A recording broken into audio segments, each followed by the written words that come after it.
ಅಪರೂಪದ ಜಂಬೂ ನೇರಳೆ ಹಣ್ಣುಗಳು ನಗರದ ಮಾರುಕಟ್ಟೆ ಹಾಗೂ ವಿವಿಧ ರಸ್ತೆಗಳಲ್ಲಿ 1 ಕೆಜಿಗೆ 200 ರು ಹಾಗೂ ಹೆಚ್ಚಿನ ದರದಲ್ಲಿ ಮಾರಾಟವಾಗುವ ಮೂಲಕ ಸೇಬು ದ್ರಾಕ್ಷಿಗಿಂತ ದುಬಾರಿ ಬೆಲೆಯಲ್ಲಿ ಜನರು ಕೊಂಡು ಸವಿಯಲು ಮುಂದಾಗಿದ್ದಾರೆ. ಕಾಡಿನಲ್ಲಿ ದೊರೆಯುವ ನೇರಳೆ ಹಣ್ಣು, ಕವಳೆ, ಬಾರೆ ಹಣ್ಣುಗಳು ತಿನ್ನಲು ಬಲು ರುಚಿ. ಅವುಗಳನ್ನು ಗ್ರಾಮೀಣ ಜನರು ಸಂಗ್ರಹಿಸಿ ತಂದು ನಗರಗಳಲ್ಲಿ ಬೀದಿ ಬೀದಿ ಹಾಗೂ ಮಾರುಕಟ್ಟೆಯಲ್ಲಿ ಮಾರಾಟ ಮಾಡಿ ಅದರಿಂದ ಬಂದ ಸಂಪಾದನೆಯಿಂದ ಜೀವನ ನಡೆಸುತ್ತಿದ್ದಾರೆ.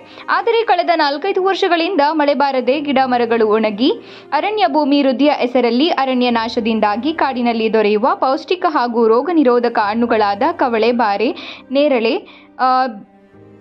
ಹಣ್ಣುಗಳು ಕಣ್ಮರೆಯಾಗಿ ಅವುಗಳ ರುಚಿ ಸವಿಯಲು ಇಲ್ಲದಂತಾಗಿವೆ. ಇತ್ತೀಚಿನ ದಿನಗಳಲ್ಲಿ ತೋಟಗಾರಿಕೆ ಇಲಾಖೆ ಹೊಸ ತಳಿಗಳಾದ ರಾಯಬಾರೆ, ಜಂಬೂ ನೇರಳೆ, ಸೀತಾಫಲ, ಸೀಬೆ ಹಣ್ಣುಗಳು ಬೆಳೆಗಳನ್ನು ರೈತರಿಗೆ ಪರಿಚಯಿಸಿರುವ ಕಾರಣ ರೈತರು ತಮ್ಮ ಜಮೀನುಗಳಲ್ಲಿ ಬೆಳೆದು ಅವುಗಳನ್ನು ತಂದು ನಗರದಲ್ಲಿ ಸೇಬು, ದ್ರಾಕ್ಷಿ ಹಣ್ಣುಗಳ ಬೆಲೆಗಿಂತ ಹೆಚ್ಚಿನ ಬೆಲೆಗಳಲ್ಲಿ ಜಂಬೂ ನೇರಳೆ ಹಣ್ಣಿಗೆ 1 ಕೆಜಿ 200 ಕ್ಕೂ ಹೆಚ್ಚು ದರದಲ್ಲಿ ಮಾರಾಟ ಮಾಡಲಾಗುತ್ತಿದೆ. ಜಂಬೂ ನೇರಳೆ ಹೆಚ್ಚಾಗಿ ಹಿರಿಯೂರು, ಮೊಳಕಾಲ್ಮೂರು ಸೇರಿದಂತೆ ತಾಲೂಕಿನ ಕೆಲವು ರೈತರು ಮಾತ್ರ ಬೆಳೆಯುತ್ತಿದ್ದು, ವರ್ಷದ ಮಾರ್ಚ್ ತಿಂಗಳಲ್ಲಿ ಹೂ ಬಿಟ್ಟು ಮೇ ತಿಂಗಳಲ್ಲಿ ನೇರಳೆ ಹಣ್ಣುಗಳು ಆರಂಭಗೊಂಡು ಜೂನ್ ಜುಲೈ ತಿಂಗಳಲ್ಲಿ ನೇರಳೆ ಹಣ್ಣಿನ ಸುಗ್ಗಿ ಅಂತ್ಯ ಕಾಣುತ್ತದೆ ಎಂಬ ವಾಡಿಕೆ ಇದೆ.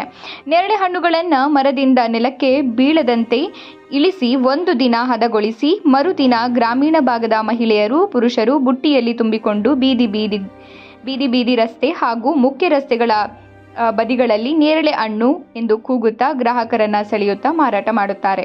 ನೇರಳೆ ಹಣ್ಣಿನಲ್ಲಿ ರೋಗ ನಿರೋಧಕ ಶಕ್ತಿ, ಸಕ್ಕರೆ ಕಾಯಿಲೆ, ಕ್ಯಾನ್ಸರ್, ವಿವಿಧ ರೋಗಗಳಿಗೆ ರಾಮಬಾಣವಿದ್ದಂತೆ ಎನ್ನಲಾಗಿದೆ. ಆದ್ದರಿಂದ ನಗರದಲ್ಲಿ ಅಪರೂಪದ ಔಷಧೀಯ ಗುಣವುಳ್ಳ ನೇರಳೆ ಹಣ್ಣುಗಳನ್ನು ಚೌಕಾಶಿ ಮಾಡದೆ 1 ಕೆಜಿಗೆ 200 ರುನಂತೆ ಖರೀದಿಸಿ ಕುಟುಂಬ ಸಮೇತ ನೇರಳೆ ಹಣ್ಣಿನ ರುಚಿ ಸವಿಯುತ್ತಾರೆ. ಈಗ ಎಲ್ಲೆಡೆ ಮಾವಿನ ರಾಜ ಎಂದೇ ಖ್ಯಾತಿ ಪಡೆದಿರುವ ಮಾವಿನ ಹಣ್ಣನ್ನು ಹಿಂದಕ್ಕಿಕ್ಕಿ ಜಂಬೂ ನೇರಳೆ ಹಣ್ಣು ಮಾರುಕಟ್ಟೆಯಲ್ಲಿ ಭರಾಟೆಯಲ್ಲಿ ಖರೀದಿ ಮಾಡುತ್ತಿದೆ.